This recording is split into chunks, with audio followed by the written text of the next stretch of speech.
के संयोजक नरेश जी और यहाँ उपस्थित सभी पीड़ित जन हम जैसे, चूँकि आज जो है हम लोग यहाँ अपनी पीड़ा को बयां करने आए हैं। मैं आपके नज़दीक जिला शामली उत्तर प्रदेश से झंझाना से कस्बे से हूँ। प्रेमचंद वर्मा नाम है। साथियों, ये जो मंच पर अभी हमारे संबोधित कर रहे थे साथी, और ये पीड़ा उन्हीं की नहीं है, वास्तव में सबकी पीड़ा है। और ये बड़ी दुखदायी बात है कि हम लोग अपनी पीड़ा में भी एकत्र नहीं हो पा रहे। मतलब मुश्किल से हम लोग यहाँ इकट्ठा हुए हैं, बहुत बढ़िया बात है। लेकिन जो समय दिया गया था आयोजकों द्वारा, उस समय का ध्यान नहीं रखा गया। खैर, काफ़ी लोग इकट्ठे हैं यहाँ, गैदरिंग बहुत अच्छी है। देखो, मैं तो एक चीज़ जानता हूँ, मोदी जी ने, हमारे जो देश के प्रधानमंत्री हैं मोदी जी, उन्होंने इस नाम से ट्यूशन है 10वीं से 12वीं 11वीं का बंदोबस्त ऐसा कर दिया कि ये लिखता दे दे, व्हाट्सअप कर दे, तो पहला याद वो करें, हाँ व्हाट्सअप कर तो दे। बहुत सारी जिस तरह लिख रखे ना इसमें कार्ड में, सन 1998 में वही लिख के दे दे, वही तकरीबन लिख के दे दे। 42,000 कंपनियां भागी उसी थी, तरीके वही बना देगा यू, जिन्होंने मतलब उनके मालिक कहीं भाग गए थे, उनका खाता पता अपना नाम और फोन नंबर भी, कुछ भी बात नहीं थी। सन 2014 में मोदी जी देश के प्रधानमंत्री बने। हाँ वो सारा कुछ जिस तरह बनाना उस तरह देख कर भेज दे। और उन्होंने एक बर्ड्स जो बनाया वो हम सबके लिए बहुत अच्छा भेज दे, बिल्कुल तारीफ काबिल है, इसमें कोई दो राय नहीं है। देखो, कहने की तो बात कुछ भी हो सकती है, लेकिन उस कानून की बदौलत हमारी जितनी भी कंपनियां आज बंद हो रही हैं, जिन पर कानून का शिकंजा कसा गया, भाग गई, वो मालिक विदेशों में नहीं भाग सके। ये सबसे पहला एक प्लस पॉइंट है। खैर, उसके बाद हम लोग संघर्ष में हैं, संघर्ष कर रहे हैं, कानून के दरवाजे भी हम लोग खटखटाए हुए हैं। और यहाँ अपनी जो है FIR करनाल में, मैं समझता हूँ करनाल में, अम्बाला में, क्योंकि मैं किंग फ्यूचर कंपनी से भी जुड़ा था, बाद में सर्वोत्तम कंपनी से भी जुड़ा, इससे पहले सहारा इंडिया से भी जुड़ा था। तो मैंने देखा है कि उस कानून के जरिए अम्बाला में मुकदमा दर्ज हुआ, करनाल में सर्वोत्तम के खिलाफ मुकदमा दर्ज हुआ, और नतीजा क्या है, आज भी मालिक जेल में है, MD।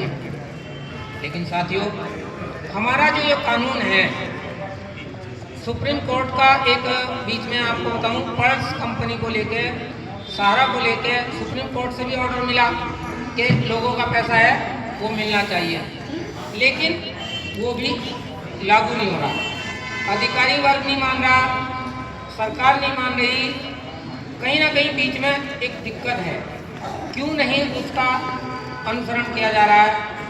एक आम आदमी पर कानून लागू होता है, वो बेचारा पंगु हो जाता है, उस कानून के चक्कर में सजा याफ्ता हो जाता है। लेकिन ये सब बड़ी बड़ी कंपनियों के मालिक, जिन्होंने ठगी की, पैसा जमा किया, और अब पैसा देने का समय आता तो वे जेल में पड़ गए, और कह रहे, उनका कहना है कि भैया जो कोर्ट करेगा, जो कानून करेगा, हम लोग तो वैसा करेंगे। जाने में कहिए साथियों से, मीडिया साथियों से, मैं भी बहुत साथियों मीडिया से ही हूँ, तो मेरा कहना है कि हम लोग अपने इस, यानी आपके जो साथी हैं, हम भी, आप भी, सब लोग एक दूसरे के साथ कंधे से कंधा मिलाकर चलें, ये जरूरी है। और आज का जो आयोजन है हमारा, इसका मकसद यही है कि हम लोग अपनी आवाज़ को यहाँ करनाल से बुलंद करें, और हमारी आवाज़ ये बुलंद होकर पूरे हिंदुस्तान में जाए, हमारे देश के यशस्वी प्रधानमंत्री मोदी जी तक भी जाए कि हमारे देश का एक वो साधारण नागरिक जो 300 रुपये, कोई 300 रुपये की वैल्यू तो नहीं होती, लेकिन वो 300 रुपये जोड़कर इसलिए RD FD इन कंपनियों में खुलवाई थी कि मैं 5 साल बाद अपने बच्चे की शादी करूंगा या अपने मकान में बनाऊं, उनको लगाऊंगा। तो कहीं ना कहीं एक उसने सपना संजोया था, लेकिन वो सपना उसका पूरा नहीं हुआ। और हमारे जो देश के राजनेता हैं, मैं तो उनसे सिर्फ एक इतना अनुरोध करूंगा कि वे जो महलों में और शीशे के मकानों में बैठे हैं, वे जरा इस गरीब जनता की तरफ को देख लें कि गरीब जनता ने अगर 10-10 रुपये जोड़कर अपने खाते खुलवाए, RD FD, क्योंकि ये जो कंपनियां हैं, ये कंपनियां सब NBFC के तहत कानूनन ऑथराइज थी। मतलब जो हमारी सरकार की बॉडी है वो उन पर गवर्न कर रही थी, शासन कर रही थी, उनको देख रेख कर रही थी, सब लोगों का TDS कटता था। कहीं ना कहीं ये सब चीज़ें एक लीगल वे में थी।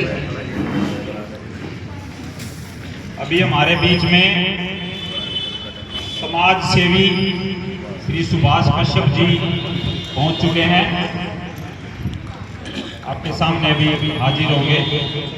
वो भी हमारे इस काम में काफ़ी सहयोग कर रहे हैं, रास्ता दिखाने में काफ़ी सहयोग कर रहे हैं हमारा सुभाष कश्यप जी।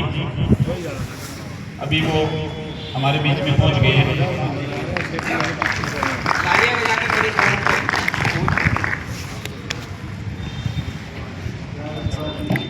हम और सुभाष कश्यप जी कंधे से कंधा मिला के चलते हैं। जब भी कभी हमारे को कहीं दिक्कत आती है तो इनका सहयोग लेना पड़ता है हमारे को, और ये हमारा सहयोग करते भी हैं।